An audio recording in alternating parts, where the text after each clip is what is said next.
Amen.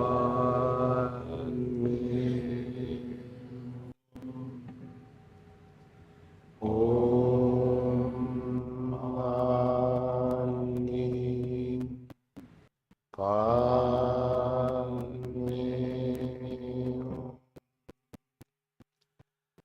Om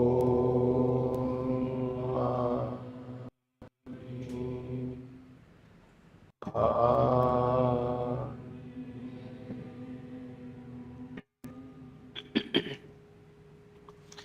Good morning and welcome to the Sunday service. This morning we're going to meditate few minutes. After the meditation we have Dhamma talk. So right now I'd like to invite Subodha to lead the Metta meditation.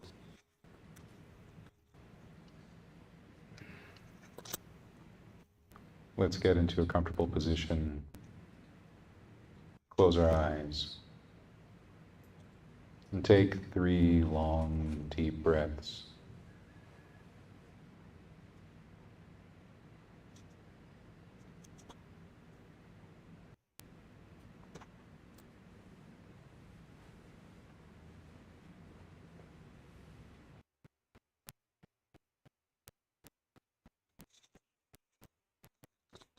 And now let us establish loving kindness, goodwill, metta, beginning with ourselves. This is a sincere wish, a wholesome desire for our true and lasting happiness. We might think to ourselves, may I be happy, may I be peaceful, may I be free from stress and pain, free from suffering. May I live with a heart and mind unburdened by greed, by aversion, by delusion. May I look after myself with ease. And then we extend our goodwill, our loving kindness to our family, our friends, our mentors and teachers and guides, those that we love, those that we admire, those that we respect. May they be happy, peaceful, free from stress and pain, free from suffering. May they live with hearts and minds unburdened by greed, by aversion, by delusion. May they look after themselves with ease. And then we extend our goodwill, our loving kindness to our acquaintances, those that we like but don't know so well. May they also be happy, peaceful, free from stress and pain, free from suffering. May they live with hearts and minds unburdened by greed, by aversion, by delusion. May they look after themselves with ease. And we extend our goodwill, our loving kindness to those that we have difficulty getting along with, those that we have difficulty admiring or respecting. May they also be happy, peaceful, free from stress and pain, free from suffering. May they live with hearts and minds unburdened by greed, by aversion, by delusion. May they look after themselves with ease. And so in this spirit of admirable friendship with all beings, we extend our goodwill, our loving kindness in all directions, in front of us, behind us, to the right and left of us, above and below, outward into infinity, to all sentient beings everywhere. May we all be happy. May we all be peaceful. May we all be free from stress and pain, free from suffering. May we all live with hearts and minds unburdened by greed, by aversion, by delusion. May we all always look after ourselves with ease.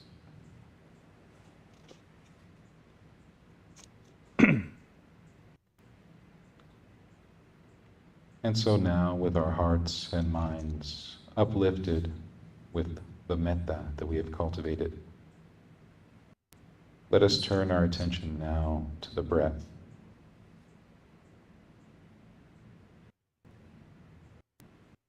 Ardent, alert, mindful, setting aside greed and distress with reference to the world.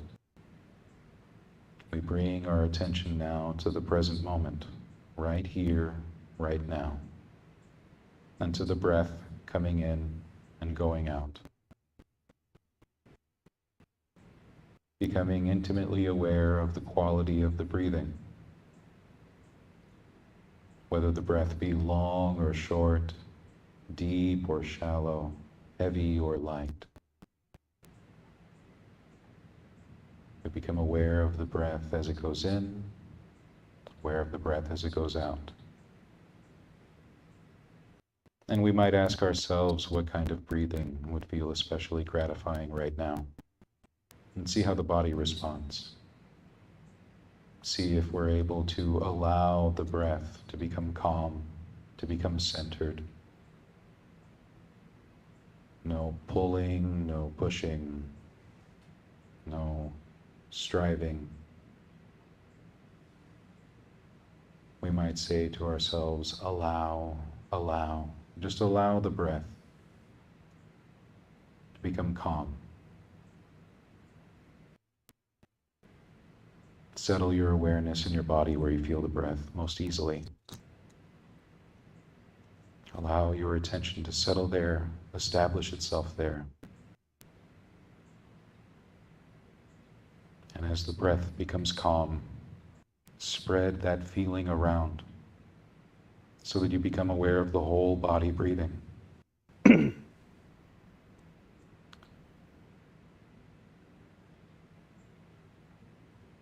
And establishing yourself in the whole body. Allow all other thoughts to be set aside. No thoughts of the past or of the future. No fantasies or concerns about the present. Give yourself fully to the breath in this moment, using the breath to connect body and heart and mind. Establishing yourself in this skillful activity of mindfulness of breathing.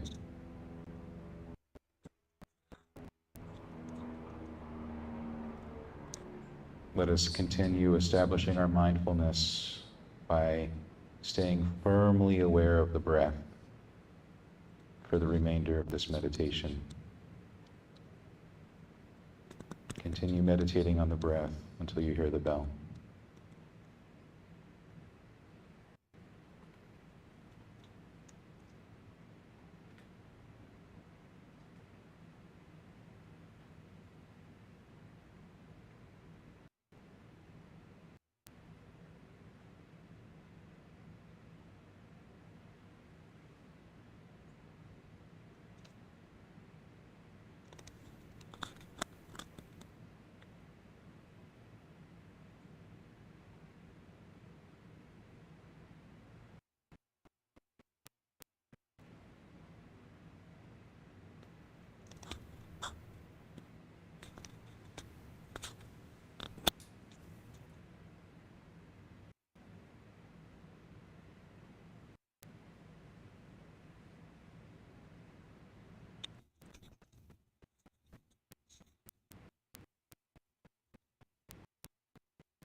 Thank you, Subodha, leading the loving kindness meditation. Right now, time for the Dhamma talk.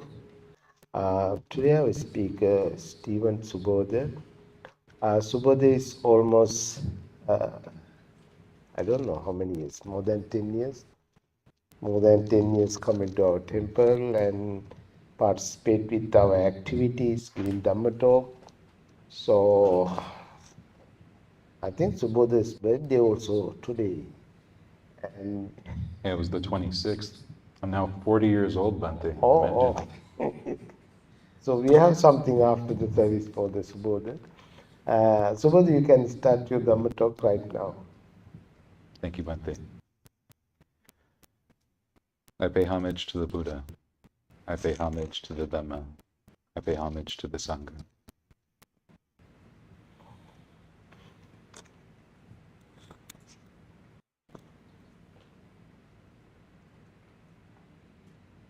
My teacher often tells his students how important it is in the practice to commit and reflect. Commit and reflect. It's something that's repeated time and time again in his teachings. And I think it's one of those things that he says quite frequently to those that are especially new to Buddhism, because there's this kind of hesitancy that new Buddhists have when they're just coming into Buddhism, they don't know a whole lot about it, and they find out that Buddhism isn't just one Buddhism, it's Buddhisms, plural. There's all kinds of Buddhism, As an example, earlier today, before the Sunday service started, a man came in and he was a bit confused. He says, well, I came in here and I see the statue of the big fat guy outside, and I see the guy up here and he looks a lot skinnier and different. And are those both the Buddha? What is that? And then, you have to have that conversation. Like, well, in Buddhism, there are different depictions of the Buddha, and there's all kinds. You'll see an Indian-looking Buddha. You'll see a Chinese or Vietnamese-looking Buddha. You'll see a Burmese-looking Buddha and a Thai-looking Buddha, and so on. But then in the case of the big guy that we got out there under the tree, that's a kind of interesting story from China, where it's the depiction of this one monk named Budai that some people believe might be the future Buddha that Mahayana Buddhism believes in, the Maitreya. And, that belief has kind of trickled its way into all kinds of Buddhism as well, including Theravada, where now we talk about the future Buddha. But, it's just one of those things where it's like, yeah, there's this thing that you think is simple, you think is straightforward, you think you know what it means, and then there's all this nuance there. And so the new Buddhist, faced with all that nuance, doesn't know what to do. I mean, even in the case of meditation, they come to the path, they come to a temple, and they think they're just going to learn meditation, Buddhist meditation. And then they realize that there's all kinds, right? There's, what people now call vipassana, there's what people call shikantaza, or just sitting, zazen, things like that.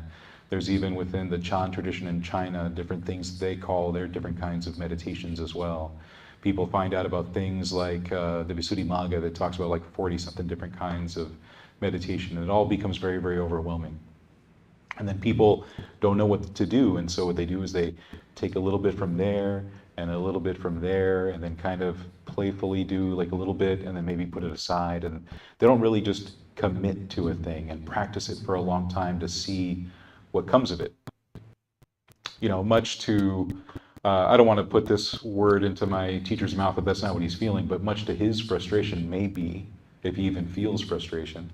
But certainly something that he points out, look at that, people come to my teacher's tradition, which is the Thai wilderness tradition, and there's a particular way that we teach meditation, and people come to it and they have in their head already a little bit of zazen, a little bit of whatever, a little bit of some Goenka retreat they went on, and they're just dabbling. And they don't really commit to one practice and see what it's really about.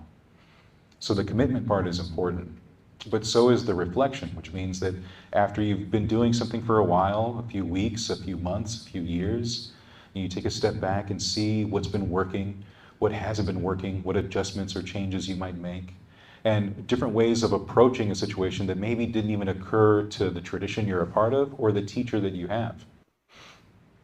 For example, today's meditation in the morning, we have our weekly meditation from 10 to 10:45. And one of our meditators was talking about the breath in a way that hadn't even occurred to me before. And I'm supposed to be the one teaching. And I'm like, wow, it's actually a really fun way to think about the breath. I usually think about it like blank. And we had a conversation about that. And so there's that part that only happens if you're also reflecting on what you're doing. You're committing to the practice, but you're also having space to experiment and try new things, and then you're reflecting. And I suppose I've been thinking about this cycle of commitment and reflection because we're in winter here in California, Southern California.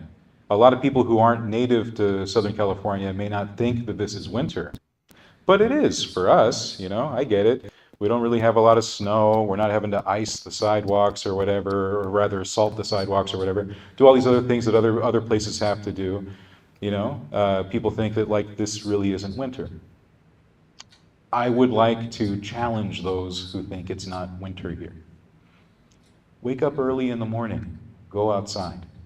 And I don't mean California Sunday early morning, which means like when you wake up 9:30 and then kind of putz around your house before you go to brunch with your friends. I mean really good and morning, like wake up at 5 a.m., go outside, see the stars that still haven't faded yet, see the horizon where the sky is not even beginning to lighten yet. You just see just the bare hint of maybe sunrise. You see the frost on the grass, you see your breath, and it's in the high 30s, maybe low 40s, depending on where you live around here. And you'll feel it. There it is, winter. It exists for a few hours every single day anyway. But during the wintertime, things tend to slow down for a lot of people. Even here at the temple, you'll notice not many people here today because we're in that weird period between Christmas and New Year where a lot of people are on vacation, spending time with family, doing other things. So even the temple becomes a place that's very quiet, very still. And so for me, winter has not really been a time of a lot of snow and a lot of other stuff. There's no icicles I got to watch out for on rooftops or anything. But there is this stillness I've always experienced in the winter. Things in my life tend to slow down. Partially because I spent a lot of my time as a student, where every student gets their winter break. And so school stops, you're home, you're around family, there's less responsibilities. But then even in my career for a long time, I was also still teaching and things like that. So I tended to have winters off as well. This is actually the busiest winter I've had in a while. Most of my winters have been really slow, still, and calm. And part of that is a curated life. I've tried to make my life a certain way so that I have a lot of space, but I feel it even more in the winter. Even our SoCal people telling me it's not winter. It's winter to me. And so with that slowness and stillness, I become very reflective. And as you heard, it was my birthday a couple days ago, and now I'm 40. So you start reflecting a bit more once you get past your 30s, at least in my case, because here I am at 40, and that does feel like a halfway point. A lot of people in my family are in their 80s and probably on their way out pretty soon, so that feels about right for me to go, okay, yeah, now is a period of reflection for me. For you, you might be in a different stage in your life, but because we're all experiencing this winter together, and things might be slowing down in your life, maybe not, but you might have this time to reflect. And so I've been reflecting, and it's important to reflect, important to think about why you're even here today. We have people who have been coming here for years, people who have dedicated their life to this path in one way or another. We have people who have dedicated their lives as monks, those as teachers, those as upasikas and upasikas, people who are dedicated lay followers, and we have people who I haven't seen before who are here today. And so we're all here for some reason. And it's important to keep that in mind, When life can get busy and hectic and there's all these things going on, sometimes you make choices without really caring why you made them. But when you have a period to slow down and think and reflect, you can go, okay, why am I making the choices I'm making? Including the good ones, including the things like being here, which I do think is a good decision, a good choice to be here on a Sunday morning, to be at a Buddhist temple and to work on the qualities that we work on. You can ask yourself, okay, am I working on these things? And why am I working on them? What's my motivation? What is it that inspires me and keeps me on the path? And for me, when I have those periods of reflection, when I ask myself why it is that I do what I do, it always comes down to something that I learned from my teacher that became my own question that I ask myself all the time. What is it that I'm doing right now, and does it lead to my long-term welfare, right? My peace and well-being? And does it lead to the peace and well-being of others? And that becomes my motivation, my compass. My teacher has another kind of compass for himself. His is about the Dhamma itself, about the path. Am I living in accordance with the Dhamma? That becomes his compass. But I think in that broader sense, whether we're Buddhists or not, whether we dedicate ourselves to the practice of the Dhamma or not, there is this question we can ask ourselves about what we are doing and what the long-term effects are. If I do this thing, will it lead to my long-term welfare and happiness? Will it lead to the long-term welfare and happiness of others? And what am I experiencing right now? Am I actually doing that right now? Or am I allowing things to pull me one way or another? As I said, this is the busiest winter I've had in a while because I've had to make some lifestyle changes, including getting a job that's very customer service oriented. I'm on my feet a lot. I'm dealing with people a lot. I end up really, really busy and really, really tired in a way that I haven't had to be in a long time as an academic, as a scholar, as a Buddhist teacher and everything. But now I'm actually having to be out there in the kind of muck of it all. And so where does my practice go in light of that? And a lot of it, as I've been reflecting, reminded me of this one kind of funny to me passage from the Anguttara Nikaya, the Appam Sutta, which Appam means like a little or an insignificant amount, like a tiny amount. And the sutta itself, the Buddha is talking about 5 kinds of people that only get a little bit of sleep, are mostly awake. And the Buddha says, all right, there are these 5 types. The first type is a woman intent on a man. Sleeps very little, mostly awake. Second one is a man intent on a woman. Sleeps very little, mostly awake. And then he says, then there's a thief, a burglar or a thief, someone who steals, They too, very little sleep, mostly awake. And then, there are like kings, leaders, rulers, and they have all the responsibilities they have to worry about. They sleep very little, mostly awake. But then he says there's that 5th type. There's the monk or the person, the meditator who's practicing the path. And, they intent on abandoning desire, becoming dispassionate. They sleep very little, mostly awake. And the thing is, when you look at all of them, they're so disparate. How are they even connected? Certainly, how is the monk connected to the woman intent on a man, or the man intent on a woman, or the thief?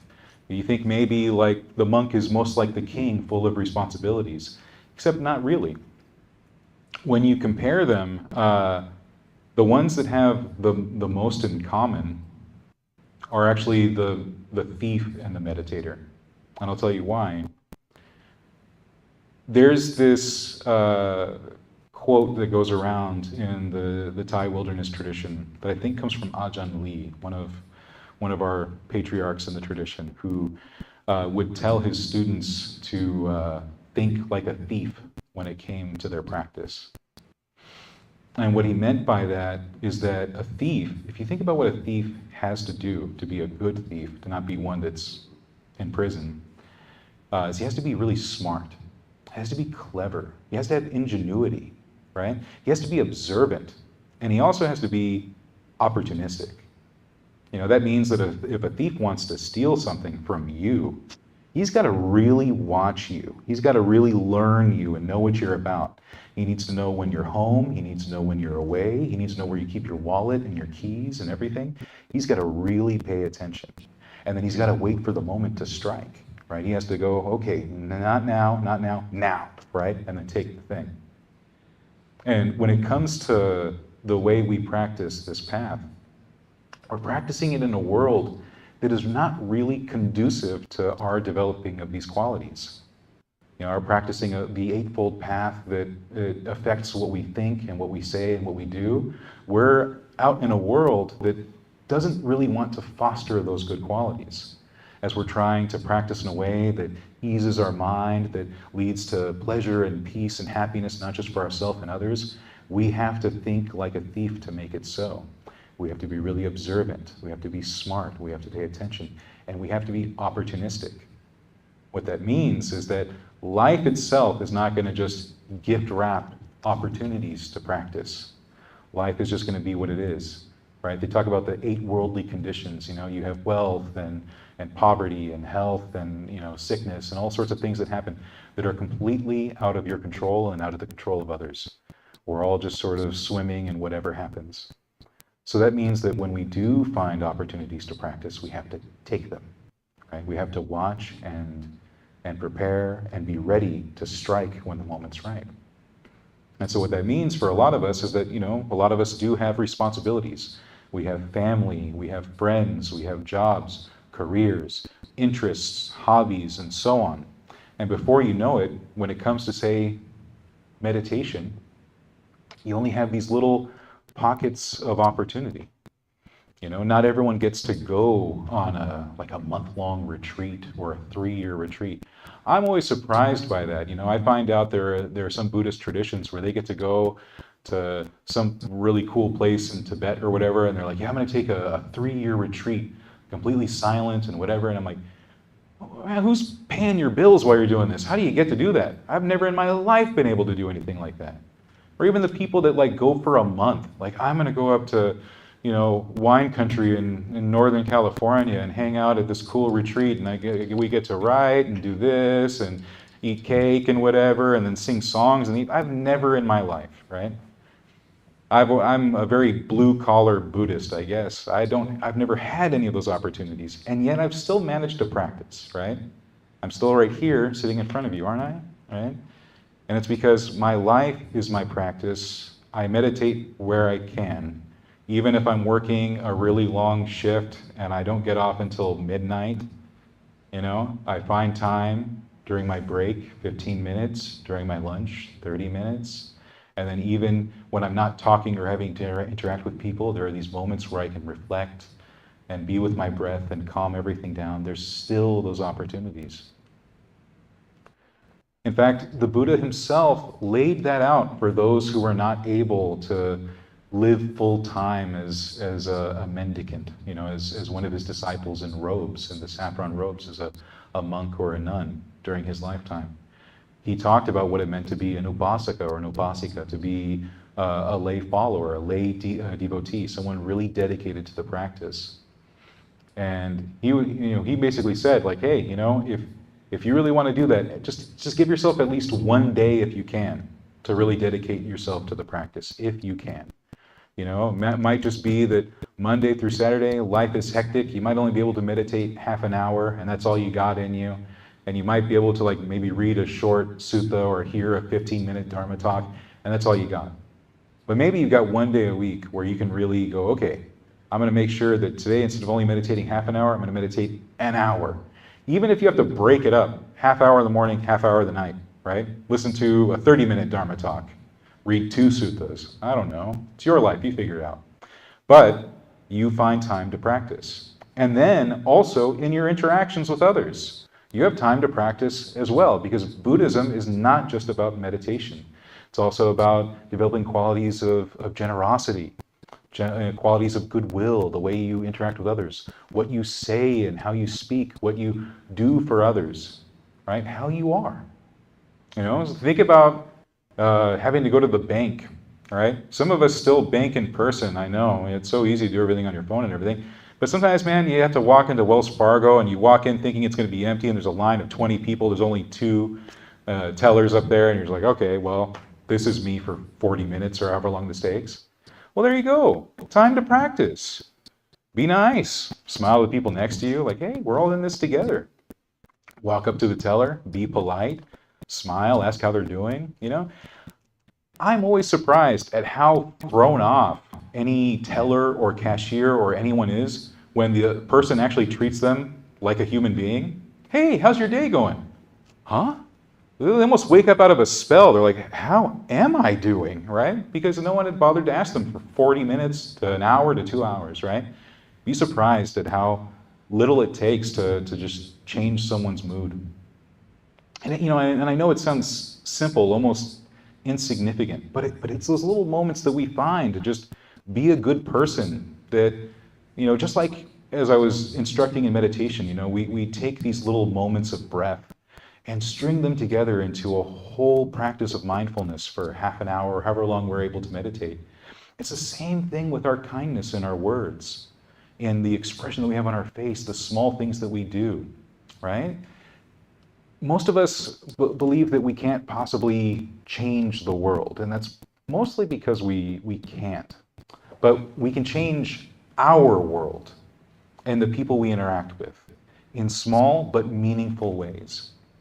And so that also becomes our thinking like a thief, acting like a thief, our opportunistic side of the practice. Find opportunities, see where you can be a kind and gentle person in the world. I really do think that the path just ends up boiling itself down to that. Because oftentimes when I come across someone who's never heard about Buddhism before, doesn't know anything about Buddhism, they ask, that's often what I end up telling them. Recently in my new job, people were making all kinds of silly and stupid and kind of crass jokes, and they all turned and said, "Oh, we need to calm it down. We're going to be such a bad influence on Stephen over there." And I laughed and I said, "Well, what's really going to mess you guys up is that I'm also a Buddhist minister." And they were like, "Oh no, with all the stuff we've been saying." And I said, "No, it's fine." And one of them asked me, "Well, okay, well, what's Buddhism about? Like, what do you, who do you worship?" And I was like, "Well, we don't really do a whole lot of worship. We do a lot of meditating and working on good qualities and stuff." And he goes, "Yeah, but what is it that you guys do? Like, what even is Buddhism?" And I had to try to find a way in the 2 minutes I had to talk to this guy to tell him what Buddhism is. And I said, well, basically as a Buddhist, what we're trying to do is be really, really aware of what we think and what we say and what we do, and make sure that what we do promotes peace and happiness. That what we think promotes peace and happiness, what we say promotes peace and happiness, and what we do promotes peace and happiness, not just for ourselves, but others. And that's it. That's the most I could succinctly say what Buddhism is. And so if you're looking for opportunities to practice as a Buddhist, some people think that Buddhism is going to be very, very lofty and spiritual and up there. Certainly I thought so as a kid. I was so convinced that Buddhism was going to be my shortcut to being like a superhero or like a wizard or something. I thought I was going to get all sorts of cool supernatural powers, which I'm learning as I read on the histories of all sorts of monks throughout history. That's not uncommon. There's a very famous monk named Master Taishu, who was the founder of humanistic Buddhism in China and Taiwan. And he ordained very young, he was in his teens, but he knew very little about Buddhism when he ordained. In fact, he had confused Buddhism a lot with what he had heard about Taoism, and really thought that he was going to learn how to levitate and walk through walls and live forever and all kinds of cool stuff. And then he becomes a monk, and there's books to read. He's got to go meditate and sweep and mop and everything. He's like, man, I thought I was going to fly and stuff, right? And as a kid, I kind of thought the same. I thought all sorts of cool stuff would happen. And, as corny as it sounds, I think the only superpower I've achieved through all these years of practice is that I'm just kinder, which, made me laugh when I watched the new Superman movie, because that was kind of the whole point of the movie, that he has all these powers, but what's his power? He's just a good guy. It's maybe kindness is the new punk rock, or whatever he ends up saying in the movie. He says something ridiculous like that. But that is its own superpower, just learning how to be a good person in the face of a life and a world that doesn't promote it, right? You hear the sirens out there, they're probably for a reason, and probably not a good one, We live in a rough area, and in LA in general, and LA itself can be really rough and dirty and We can be confronted with a lot of things that can chip away at our kindness and our goodwill. And so we have this practice that allows us to nourish us, that allows us to be restored. And that also, and it gets back to that main theme I was saying, to think like a thief, be opportunistic. You have to be opportunistic in taking care of yourself as well, restoring yourself and refilling that cup so that you have something to share. So that's, I don't know if this counts as a Christmas message or a New Year's message. I guess it's kind of both. Christmas is about generosity, and generosity is important to Buddhism, so I guess we have that in common. But a lot of people, as they approach the new year, even if they're not like me and it's their birthday, are coming to a point where they're reflecting on the end of their year and the beginning of a new one. And so they are also in that cycle of commitment and reflection, or in this case, maybe reflection and commitment, or maybe it doesn't really matter where it starts because of the cyclical pattern of life. But people are coming up to a point where they're going to start making resolutions, plans for the upcoming year. 2026, it sounds so futuristic. Why does everything feel exactly the same? Where's our flying cars and jetpacks? Where's our teleportation? None of it's here. But here we are, approaching 2026. And so we have a chance right now, nice and still and calm here in our temple, our zendo, to reflect, to think about the life we've been living so far and what kind of life we would like to live now and into the future. What kind of 2026 do we want? And a lot of people, when they make their resolutions, it tends to be very physical, I know a lot of people, like, their resolution is like a six-pack or whatever, or like going to the gym all the time. That's why all the memberships always go up. But getting back to what I said was perhaps the essence or distillation of Buddhism. As we're coming into the new year, how can we be promoters of peace in our own lives and in the lives of others? How can we tailor and change our behavior to be in accordance with the Dharma? What might we do differently in thought, word, and deed? So I think that's my message for the upcoming year, the essence of it. Yeah, thank you.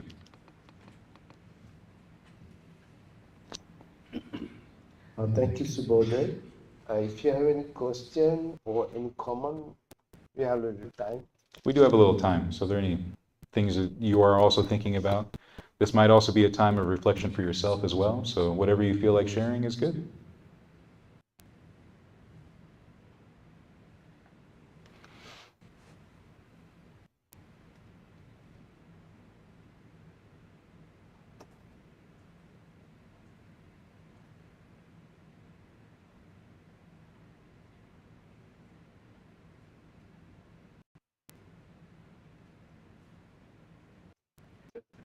Okay.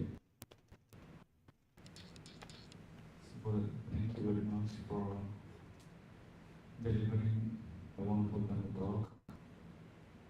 Let's kind of inspire how you approach to meditation. When you say, like, when we just read here and there about meditation, we are going nowhere, just stuck. And I found a similar experience. And also when I read a lot of research, also experiences what is happening around, some people, like, they kind of experience differences from a drug, right?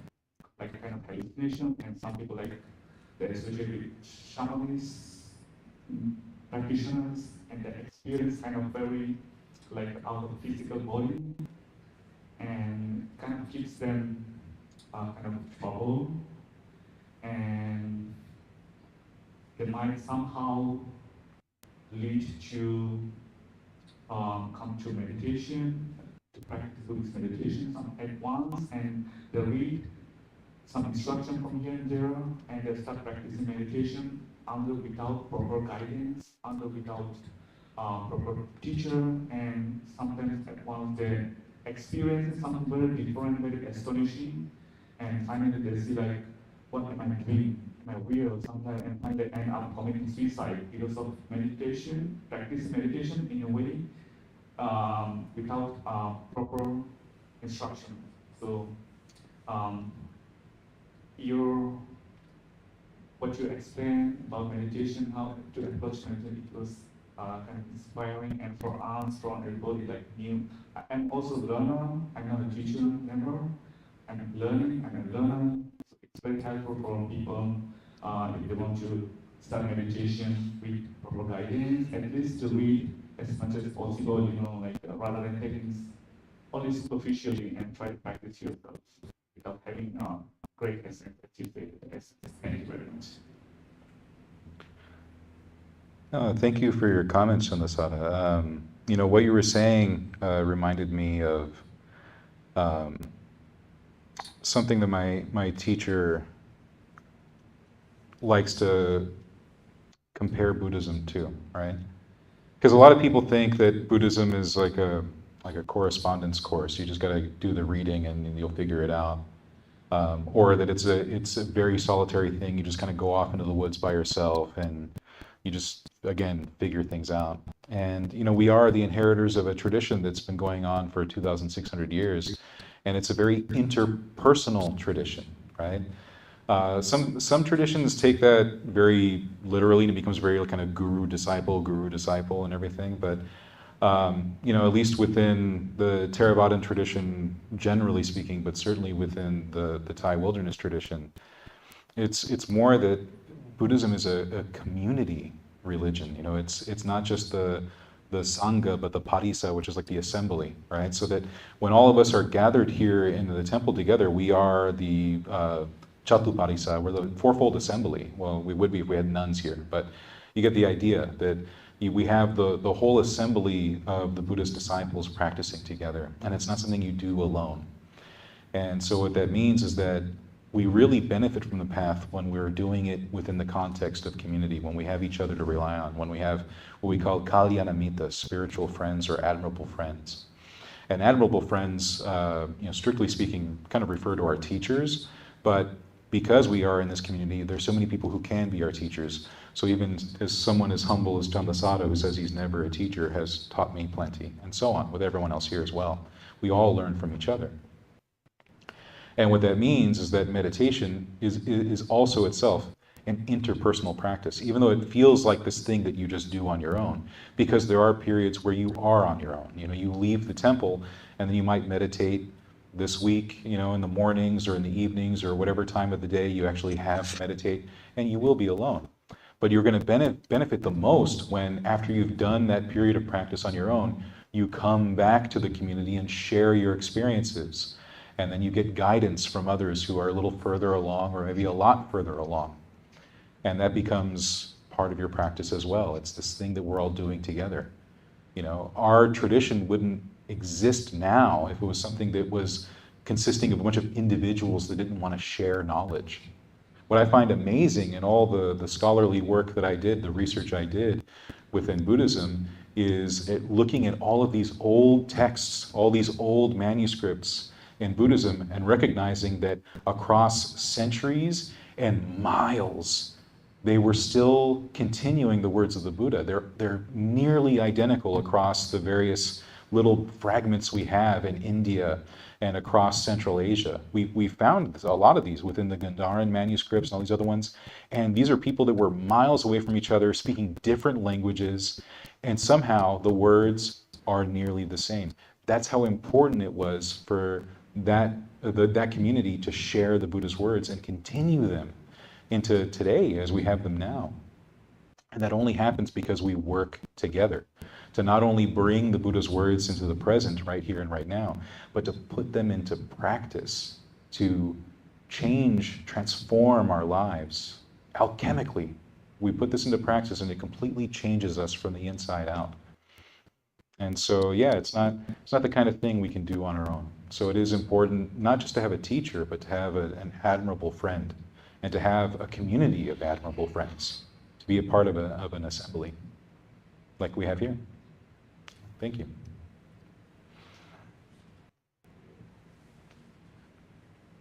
Thank you so much, Subodha, for your wonderful talk. And you brought a lot of insights here through your talk, through your ideas and your experiences.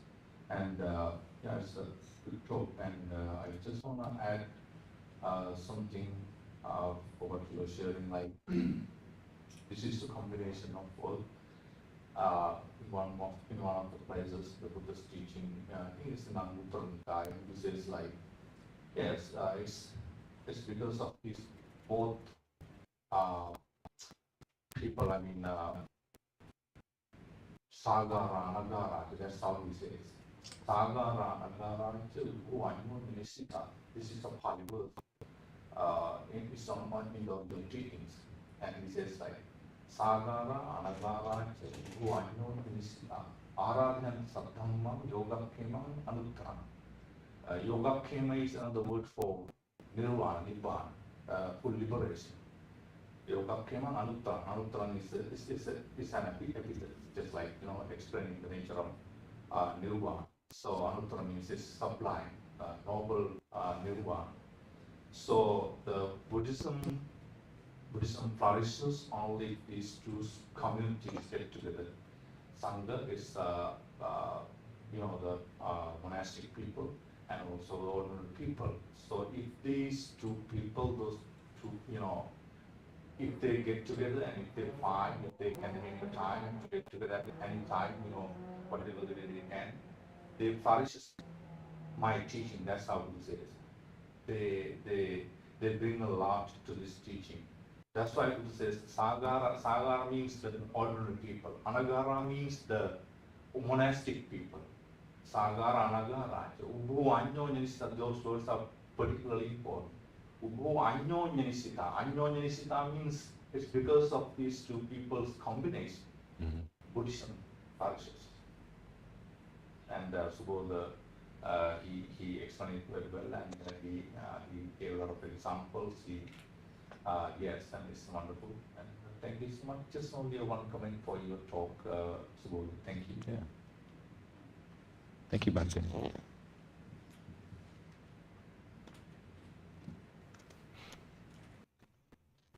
Anything else? No. Thank you, Subodha. We will chant page. We have something else, after after your talk, after service, we have something. So please don't go anywhere. Stay, everybody. We have tea and something, I don't know what it is. All right, so we'll chant the page 4 and page 10 right now. Namo tassa Bhagavato Arahato Samma Sambuddhassa. Namo tassa Bhagavato Arahato Samma Sambuddhassa. Namo tassa Bhagavato Arahato Samma Sambuddhassa. Buddhang Saranam Gacchami. Dhammam Saranam Gacchami. Sangham Saranam Gacchami. Sentient beings are numberless. I vow to save them all. Deluding passions are inexhaustible. I vow to end them all. Dharma gates are limitless. I vow to study them all. Buddha's way is supreme. I vow to attain it. May suffering ones be suffering free, and the fear-struck fearless be. May the grieving shed all grief, and the sick find health relief. Nguyện nhi tự công đức phổ cập nya te na đằng bự trong sang nghe gai công khai phật về nhi tự công đức phổ cập nya te na đằng từ trong sang nghe gai công khai phật về nhi tự công đức phổ cập nya te na đằng từ trong sang nghe gai công khai phật Om Mani Padme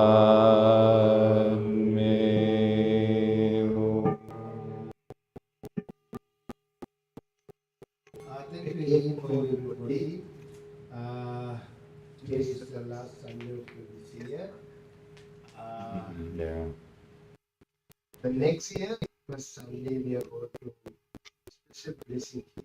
Please come and join me. We will support the people. We are going to blessing for the new year, blessing the January 4th. Please come and join. I think we have a birthday cake. So, before the cut the birthday cake, again I want to say thank you for everybody. You all be well and happy by the power of the Buddha, Dhamma and Sangha. Be well and happy. Sadhu, sadhu, sadhu.